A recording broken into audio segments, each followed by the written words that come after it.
At this time, I would like to call upon Mr. John Jackson, Man of the Year of the class of 1971 and our school president, to introduce the Bishop Hendricken High School Man of the Year for 2017, Mr. Joseph D'Antuono.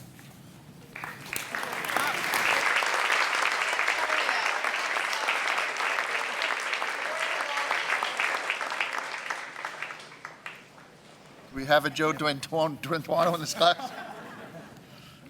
Good evening.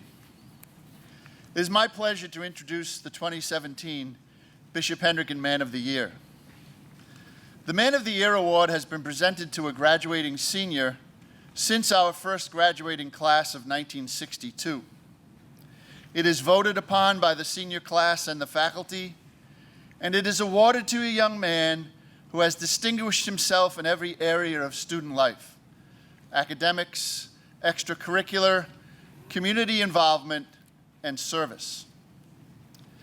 This year's recipient has amassed a grade point average of 3.64 while taking a challenging course load that includes, in this his senior year, 2 honors courses as well as 4 advanced placement courses.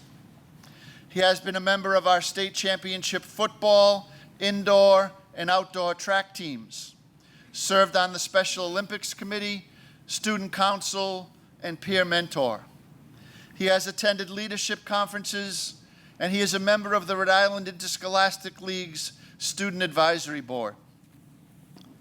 As an incoming freshman in 2013, Joe was advised to make the most of his Hendricken experience by immersing himself in as many growth opportunities as possible.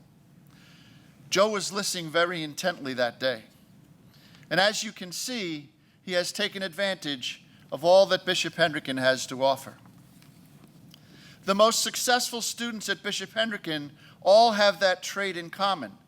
They immerse themselves totally in everything Hendricken, and at the end of their 4 years, they emerge, as our mission statement indicates, as compassionate young men dedicated to making the world a better place. Joe D'Antuono has made Bishop Hendricken a better place. When I asked my colleagues what character traits came to mind, comments ranged from respectful to compassionate, dedicated, friendly, and selfless, among others. And they are all true and accurate. But the one that resonated with me the most when I was contemplating what to say about Joe in this introduction was genuine. Nothing phony, nothing insincere. What you see is what you get, and that's rare these days. But as soon as you engage Joe in conversation, you can immediately tell that you are speaking to someone who is genuine, someone who listens intently, responds in a thoughtful way, also a rarity in today's world.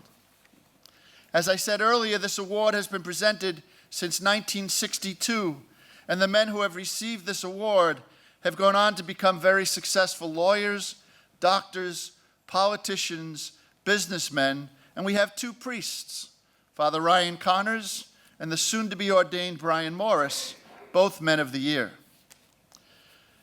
None of us know what the future holds for Joe D'Antuono, but we are sure of one thing.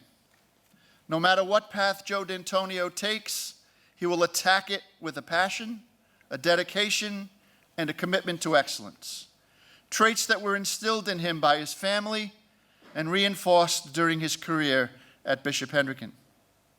Joe will attend Villanova University in the fall, and we are sure that just like here at Hendricken, Joe will be a productive, enthusiastic, and faith-filled young man who will make that great institution better by his presence, just like he did here at Bishop Hendricken during his remarkable, remarkable career.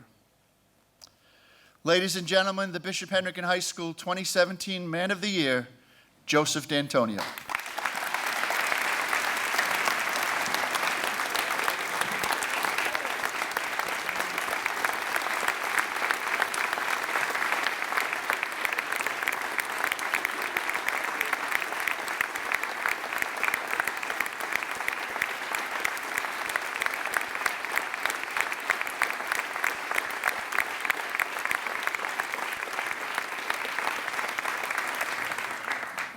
Thank you very much. Thank you. It is truly an honor to be standing here tonight accepting the prestigious Bishop Hendricken 2017 Man of the Year Award. I would like to thank Mr. Jackson, Mr. Brennan, the entire Hendricken administration, faculty, and my classmates for this distinguished honor. Also, I would like to congratulate Matthew Gage, Andrew Hopgood, Daniel Aguirre, Samuel Laurie, and Brandon Salvidio for being nominated by both the students and the faculty for this award. This is a testament to the character, integrity, and personality that each one of these men possess.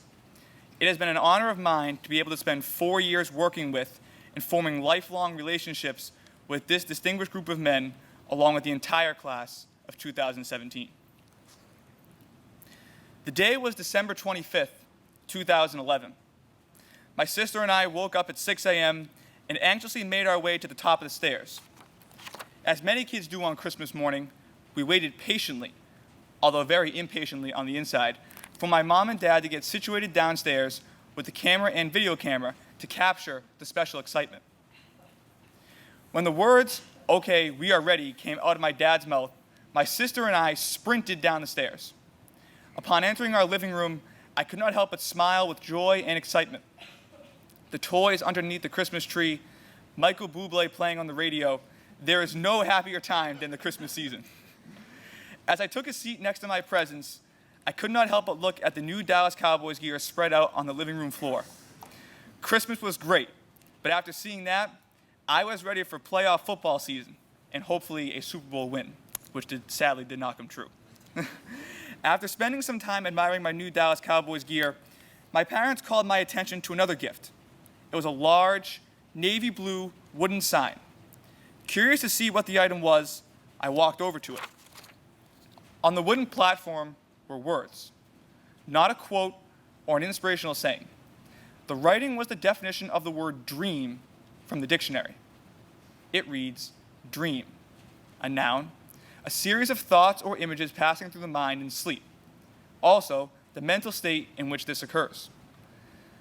A daydream, a cherished hope or ambition, anything of dreamlike quality, especially of unreal beauty and charm. As a 12-year-old, I can truthfully say I did not fully comprehend the sign. I typically viewed quotes as words of inspiration from famous athletes, coaches, and historical figures such as Dr. Martin Luther King Jr. or Abraham Lincoln. Quotes from these men and women were words of motivation from people who had been through and conquered the tough moments in life. But the dictionary? Could that truly be a source of inspiration? And also, why the word dream? Upon reflection, I am truly thankful that my parents opened my eyes to such a powerful word at such a young age. The sign is a representation of more than just a dictionary definition. It is a sign of motivation, a sign of inspiration, and a sign that carries with it the message of never backing down to the obstacles that stand in the way of someone achieving their goals. It is important for everyone, no matter how young or old, rich or poor, to have their own dreams. Dreams fuel the body with a sense of purpose, to know that waking up every morning is more than just rolling out of bed. This sign now holds a spot in my room, specifically right next to my bed. Each and every morning when I wake up, I take a moment to look at the sign. It serves as a reminder that a dream is not a figment of the imagination, but a goal waiting to be achieved. Waking up each morning is the start of a new day, a day filled with opportunities to move one step closer to achieving your dream, your goal. One of my greatest dreams began to materialize in the summer of 2011. In 6th, 7th, and 8th grade, I played football for the Coventry Rams of the Pop Warner Youth Football Organization. One of my coaches was a man by the name of Joe Lapino. To this day, Mr. Lapino has been a tremendous mentor in my life, teaching me the valuable lessons of hard work, determination, and to never let people doubt your abilities as an athlete and as a person. At the time of playing under his tutelage, Mr. Lapino was also a football coach here at Hendricken. My eyes could not stop looking at the BH emblem on his jacket, and I was enamored by the ways in which he talked about the school. Immediately, he had me convinced Bishop Hendricken was the place for me. However, I had some convincing to do. I think my parents were at first a little surprised when I asked them if I could attend the open house in October of 2012. Switching schools was not something we had discussed. We were very satisfied with the educational experience offered by the Scituate Public Schools. Also, I had a tremendous group of friends, both from elementary school and whom I had just met in middle school. School could not be any better. However, deep down, I was excited for the potential opportunity for a change, a new environment. At first, my parents and I both shared the same concerns. How would the transition be from having a core group of friends to being surrounded by strangers? How would I get to school in the morning and be picked up in the afternoon after practice? I was nervous, as these questions made it seem as if this dream would not be possible. However, after many long conversations, my parents agreed that we could explore the option and attend the open house. Well, Mom and Dad, thank you for making your son's dream come true. After attending the fall open house, my love for the school could not be contained.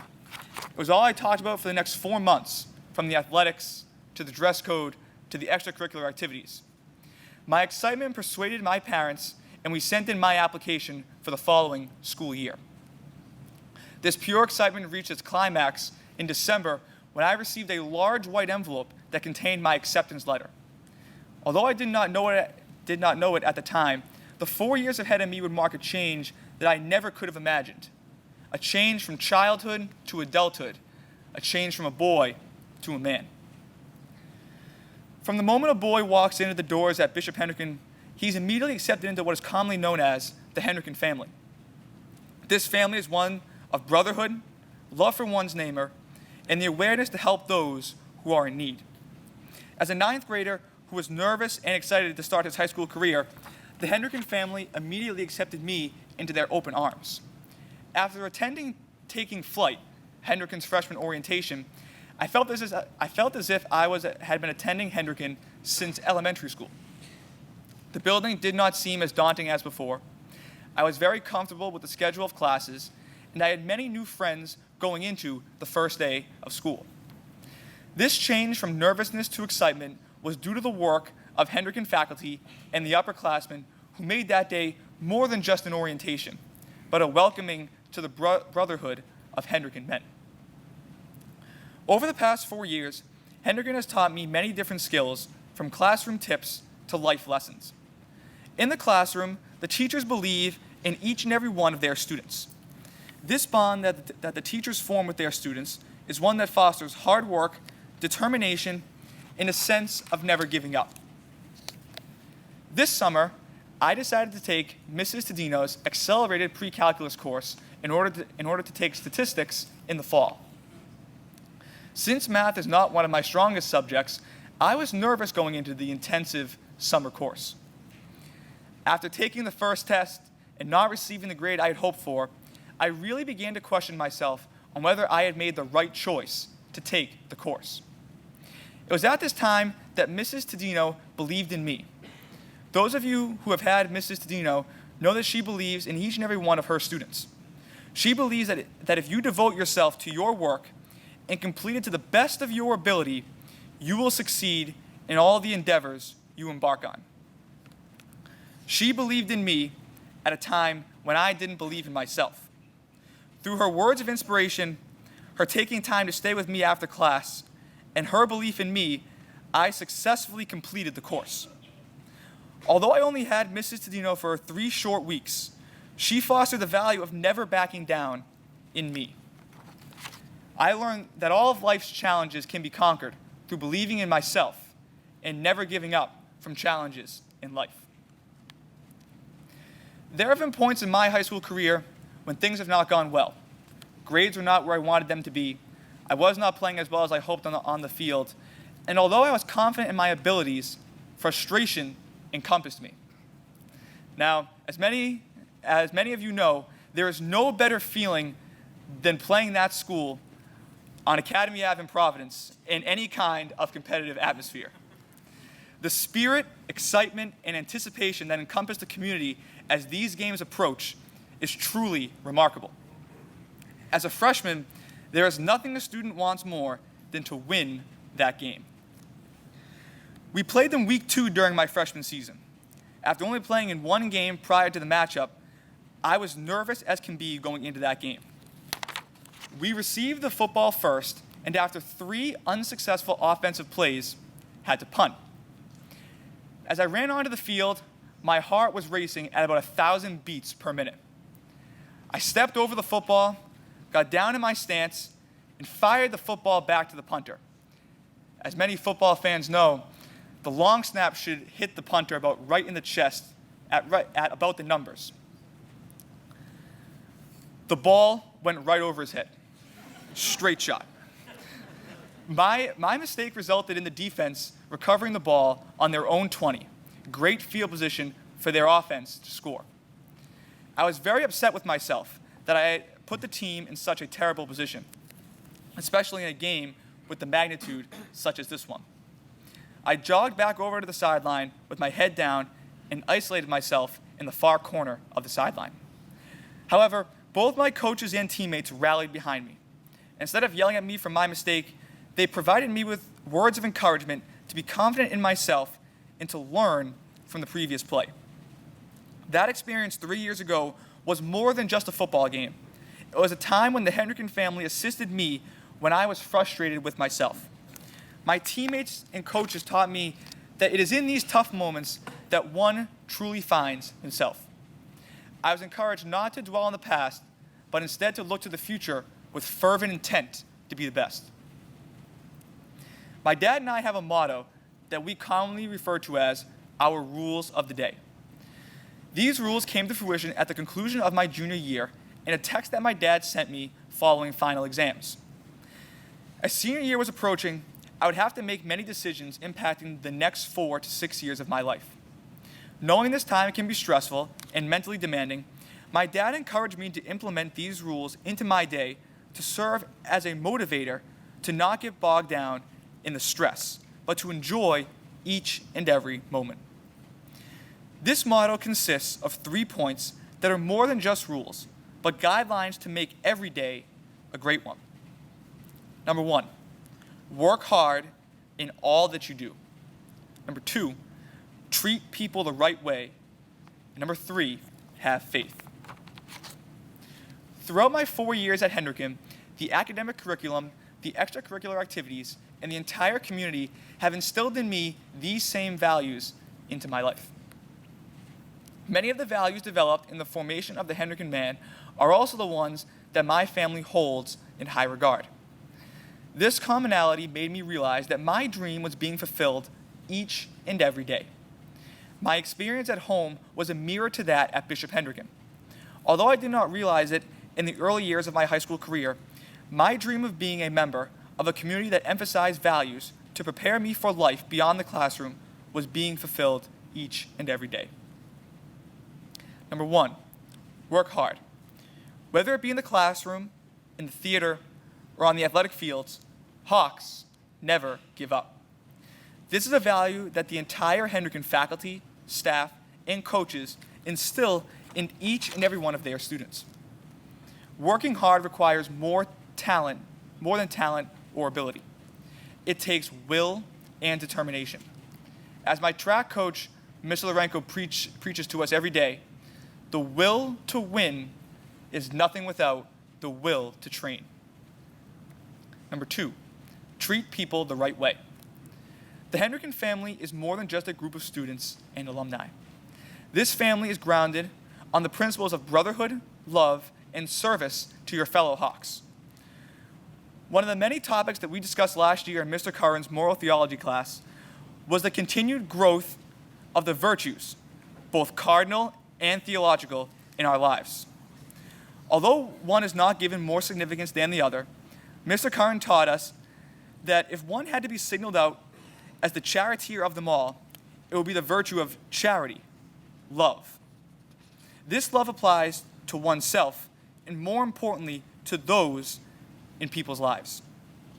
The Gospel of Luke teaches us in chapter 6, do to others as you would have them do to you. Number 3, have faith. Having faith has many different elements. Hendricken teaches us to have faith in ourselves. We have to be confident in our abilities to succeed in completing the task at hand. Secondly, we have to have faith in those around us. Whether it be our teachers, coaches, or our parents, we are never alone in the journey of life. And lastly, we have to have faith in God our Father. May we know that He is always there to rejoice in our moments of happiness, comfort us in our moments of sadness, and guide us in our moments of need. Bishop Hendricken is more than just a school. It's a community grounded on faith, love, and brotherhood. I am beyond grateful for having had the opportunity to be a part of the Bishop Hendricken family. As I walk through these halls for the final time and prepare to walk across the altar on graduation night at the Cathedral of Saints Peter and Paul, I cannot help but think about the same boy who wandered through the halls 4 years prior. So anxious and excited about the uncertainty of the future. The past 4 years have been the fulfillment of a dream that I could never have envisioned. As I looked at the sign on Christmas morning in 2011, I was unsure about the dreams I had in my life. Although some seemed attainable, I had the perception that many would not come true.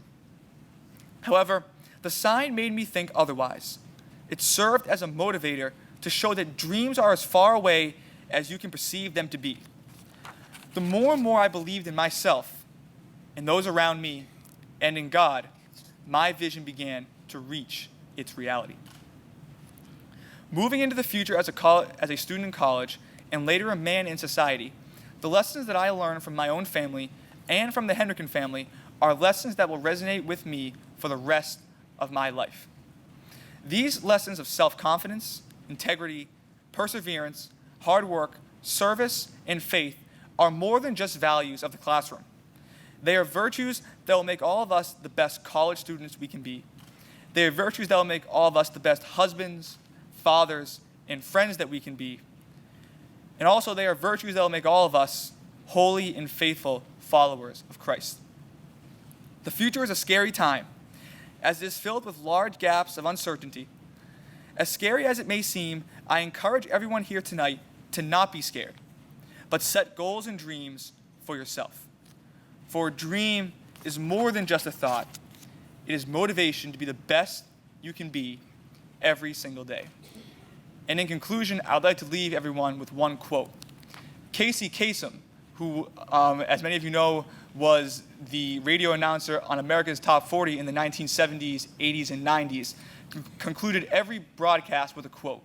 He said, "Keep your feet on the ground and keep reaching for the stars." Thank you again for the opportunity to address you tonight. God bless.